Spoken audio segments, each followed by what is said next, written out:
Good evening and welcome to the Week in Review. I'm Paris Schutz. We'll be joined by our Week in Review guests in just a moment. But first, some of today's top stories. Former Illinois House Speaker Michael Madigan is indicted again. The U.S. Attorney's Office announces a superseding indictment accusing Madigan of arranging payments to a political ally in an alleged scheme involving AT&T. As part of the alleged conspiracy, Madigan is accused of supporting legislation that would have allowed AT&T to get out of providing landline telephone service to many Illinoisans. Madigan already faces 22 counts of conspiracy and bribery for alleged corruption related to ComEd. Former AT&T President Paul LaChiazza is also charged with 5 counts related to this alleged scheme, and we'll have much more on this in just a moment. A giant grocery merger that has major ramifications here in Chicago. The parent companies of Jewel and Mariano's are announcing a $20 billion merger. Albertsons, which owns Jewel, will form the new company with Kroger, which owns Mariano's. Now, the move could mean many Chicago area stores will close. If approved by regulators, the deal is expected to close itself in 2024. Job seekers with disabilities have a new place to go to get some work skills. Mayor Lori Lightfoot and the Mayor's Office for People with Disabilities cut the ribbon on a new career center. It's located in Ogden in the Tri-Taylor neighborhood, and the goal is to help assist people with disabilities get a job. The center is open to anyone with disabilities age 16 and over looking for work. Cubs Hall of Famer Bruce Sutter has died. Sutter won the Cy Young as a closer with the Cubs in 1979, and here he is facing Ryne Sandberg and his old team with the St. Louis Cardinals in 1984. Sutter also pitched for the Atlanta Braves. He was 69. And now to our Week in Review panel. Joining us are Steve Daniels, senior reporter with Crain's Chicago Business, Shia Kappas, who covers Illinois politics for Politico, Chris Jones, editorial page editor at the Chicago Tribune, and Cheryl Ray Stout, who covers sports with WBEZ. Welcome all of you in person once again for our second week back here. Steve Daniels, first it's ComEd, now another giant utility getting into the mud pit with Mike Madigan allegedly. Tell us how AT&T tried to influence him. Yeah, AT&T was trying to get this legislation passed in Springfield for a number of years that would get them off the hook for being the provider of last resort. You know, as people were using cell phones, landlines were going. It was expensive for AT&T to continue providing that landline service, and Mike Madigan had resisted that for quite some time. And according to this indictment, the price apparently for getting Madigan on board was $22,000, sort of no-work job for an associate. So yeah, a sort of a smaller version of ComEd, which was far more elaborate, involved far more people. This is a single associate of Madigan's who's involved, but it's the same playbook, the same blueprint. Right. AT&T trying to get out of being the landline service of last resort for perhaps Illinoisans that are struggling. It sounds like Madigan's selling out the little guy to make a buck for his buddy. Well, it's kind of the same old, right? I mean, it's not that different from the other indictment, and it just shows a pattern of corruption in Illinois politics that is sort of dazzling. I mean, it's like this on top of the allegations regarding ComEd. It's just, are there more, you wonder? You know, once they're messing around in your business, as is the case going on with Madigan, you don't know what they're going to find. 23 counts now, if you include this in ComEd. Cheryl Ray Stout, more to come, perhaps? Is this just the tip of the iceberg? This is the emperor that has no clothes. he probably has more. There's no doubt about it, and it's just so ugly. This whole thing is ugly, and we're all paying for what he does. And that's what's really unfortunate about this. Right. ComEd, I mean, rates went up. Everyone in Chicago paid those rates for that utility. AT&T issued a statement saying, quote, "We hold ourselves and our contractors to the highest ethical standards. We are committed to ensuring that this never happens again." What about the former president of AT&T? What's he charged with? Well, he's charged with several counts of, you know, making all of this happen. So he's been indicted personally. So you've got, I think, a little bit of a difference between the ComEd situation, the AT&T one.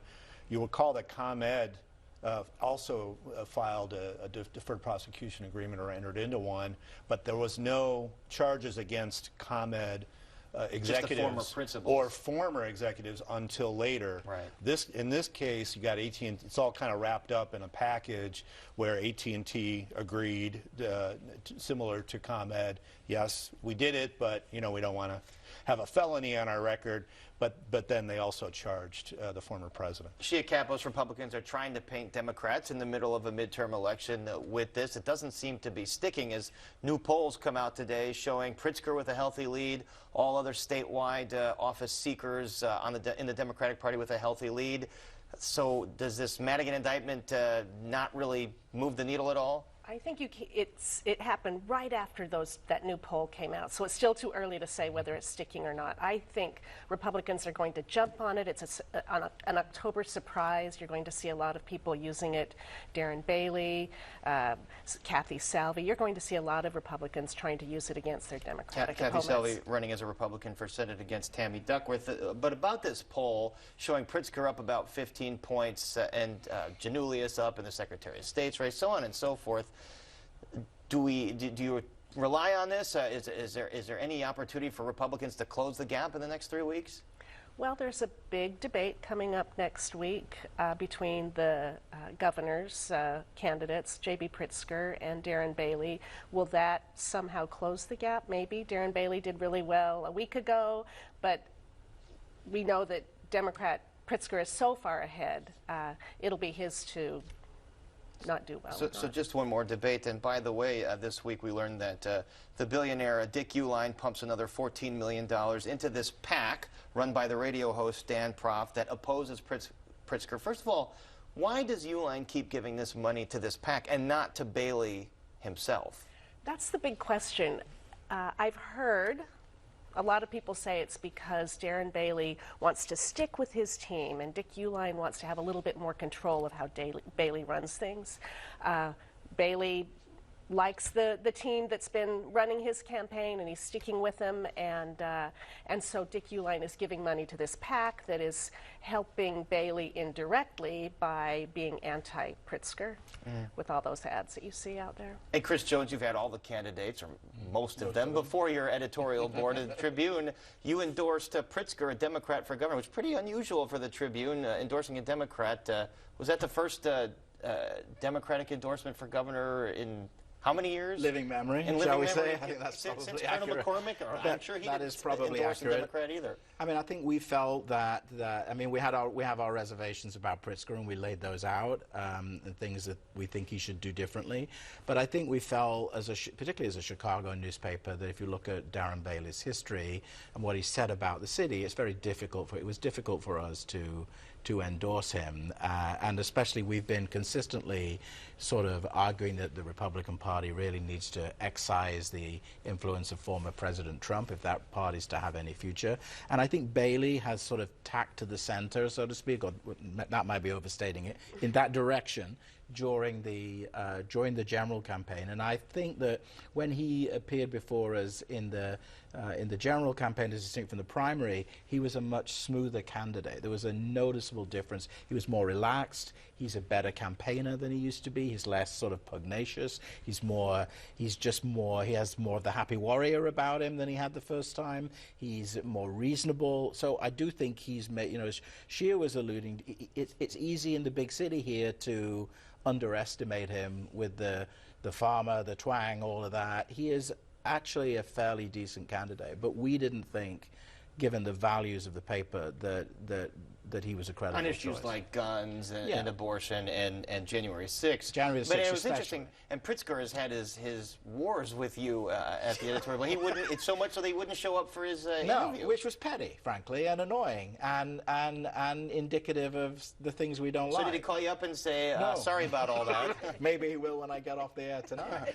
And it's not just Pritzker, but in all these other statewide races, the Tribune has endorsed a Democrat. Something in the water over there? Well, no, I honestly think we look at the races on a candidate-by-candidate basis, and it's very difficult with some of the candidates who are presented. And I think some of this is to do with the fact that some of these races that the leading Republican candidates are not running because they know they're not going to win. So you're looking at a different slate of candidates. And at the end of the day, voters have to look at the two candidates, or two or three in some cases, and they have to make the best choice on the individual races. So no, there's not some blanket, we opposed Amendment 1, which is a lot of Democrats are support. This is the Workers' Rights Amendment. Correct. And so we haven't made any philosophical sea change whatsoever. We're simply looking at the candidates in these races. It sure raced out. One of the more unusual ads that's come on the air this week features a former TV political reporter endorsing Darren Bailey and really calling out J.B. Pritzker. What do you make of that? $50,000. That's apparently, according to election records, what this reporter made in this campaign. Former reporter. Former reporter. It was uncomfortable to see. And I see it all the time on his former station, which makes it even more interesting to see that. Right, it's airing on that station. Channel 7. So, I mean, when you see that, you wonder, why is he doing this? Why is he doing this now? And he's obviously going after the African-American community, trying to get them to vote for Darren Bailey. So that's obviously what he's trying to do, is because he agrees with everything that Bailey has to say. Or someone wrote a script for him. Who knows?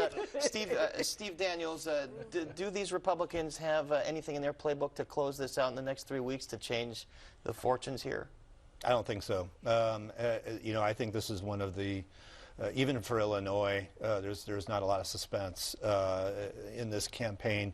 And as Chris, I think, made the point, it's strength of candidates matters. We're seeing that in other states, by the way, where you would think that the Republicans would easily win, say like Ohio, where you've got Tim Ryan running for Senate and J.D. Vance, where the quality of candidates made that a race that shouldn't have been close. So in this case, I think we just don't have the strongest Republicans running. Perhaps the closest race. Oh, go ahead, I Chia. see Illinois 17, though, the congressional district that includes Rockford, I think, is really close between Republican Esther Joy King and Democrat Eric Sorensen. It's the open seat that Sherry Bustos held, and I think that would be the big one to watch. And then there's also the two state Supreme Court races. Oh, of course. Do they look like they're fairly close? I haven't seen polling, so I don't know. There might not be polling on that, but there certainly are ads. But there's so many ads, yes. That are out there. In fact, every ad that we watch right now is some kind of political ad, but not on this station, of course.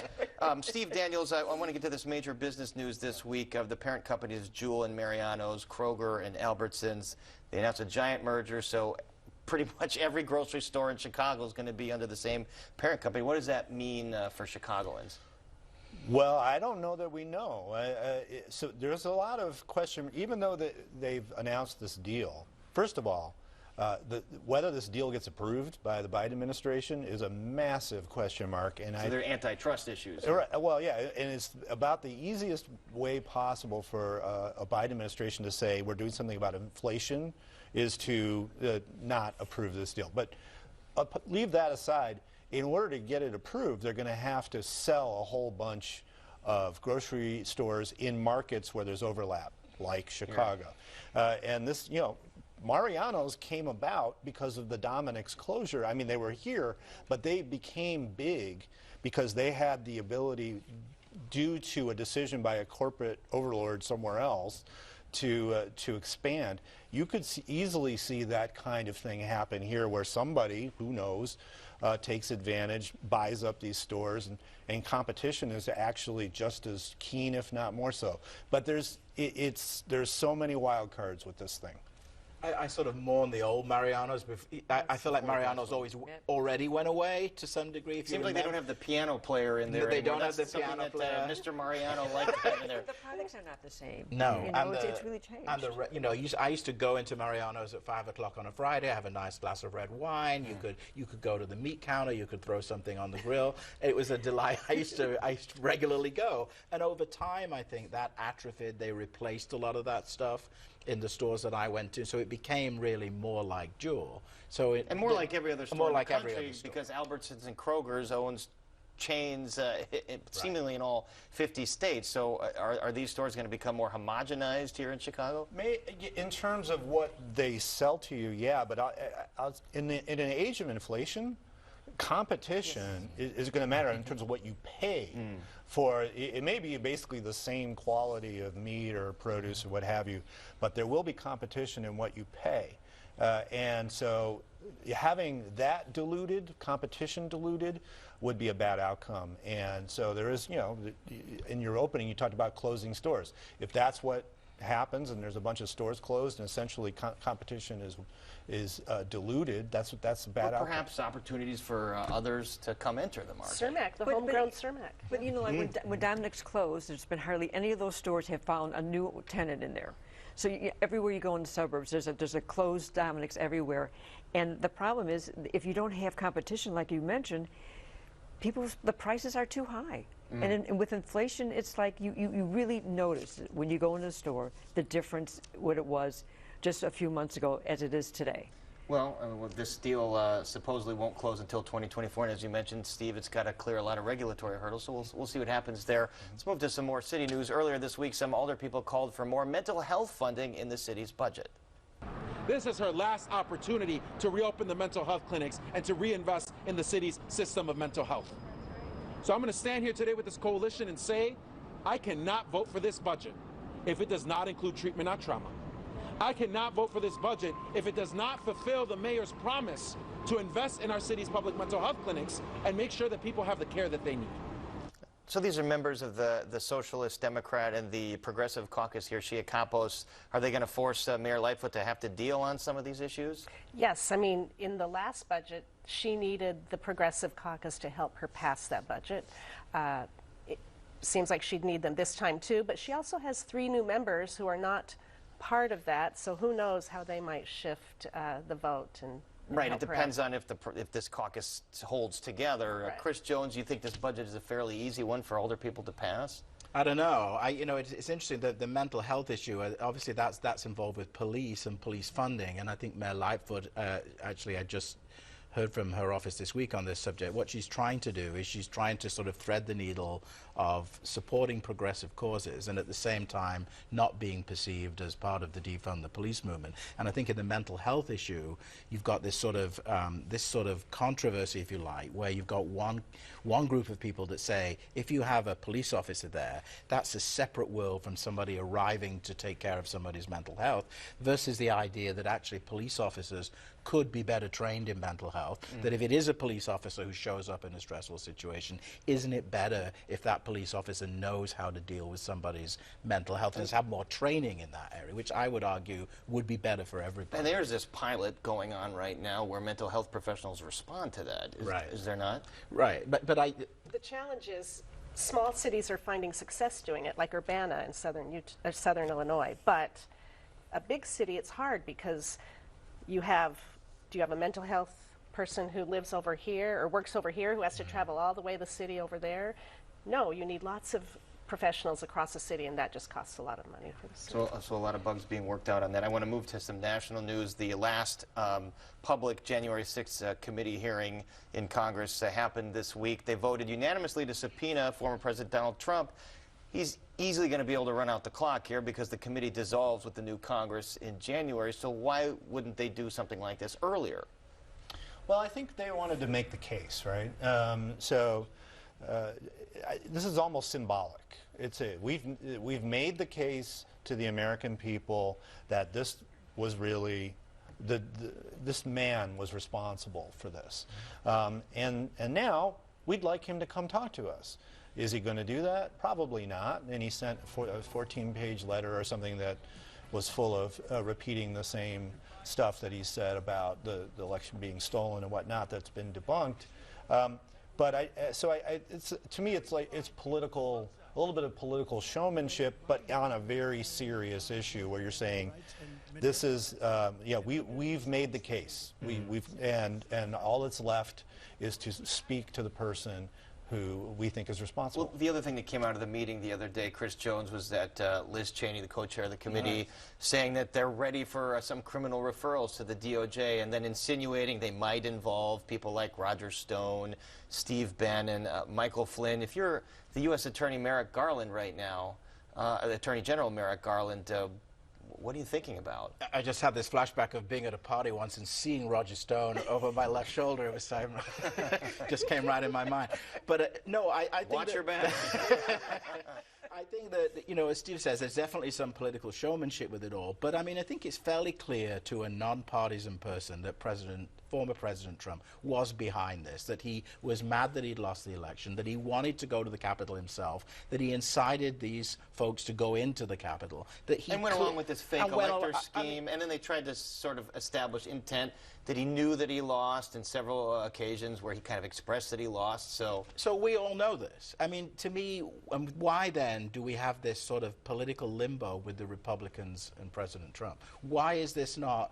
You know, it seems to me that... Because he's still popular with the Well, base. I understand They that. want to win re-election. You know the answer there. I do know the answer, and I've listened to Darren Bailey walk around it, dance around it, all of that stuff. They don't want to alienate those Trump voters, but maybe a better strategy is to sort of try and explain. Those voters are beginning to understand the truth of what happened on January the 6th, I think.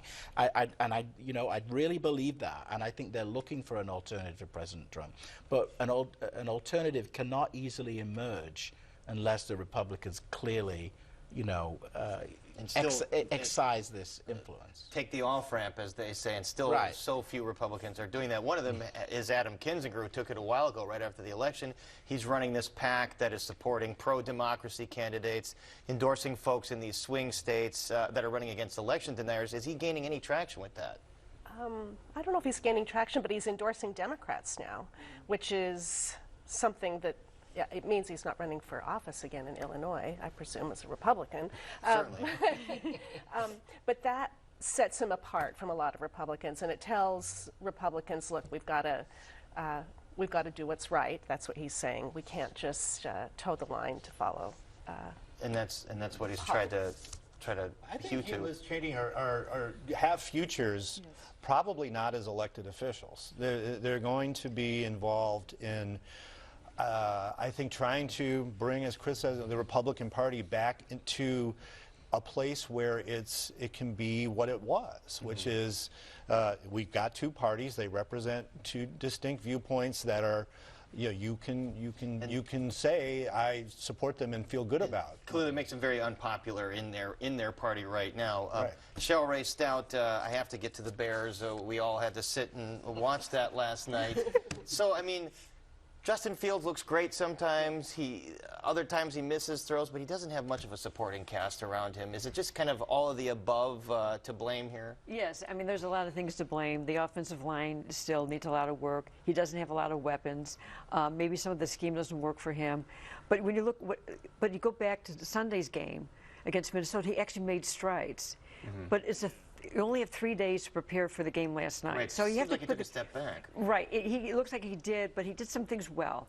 You know, he had the big touchdown for 40 yards. He had the 39-yard run that he almost could have got them in a position to be able to win the game.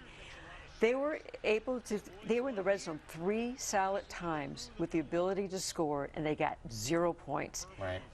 That's a lot. And he physically took a beating. He got sacked 5 times, but that doesn't say the whole story. He was hit on every time he released the ball.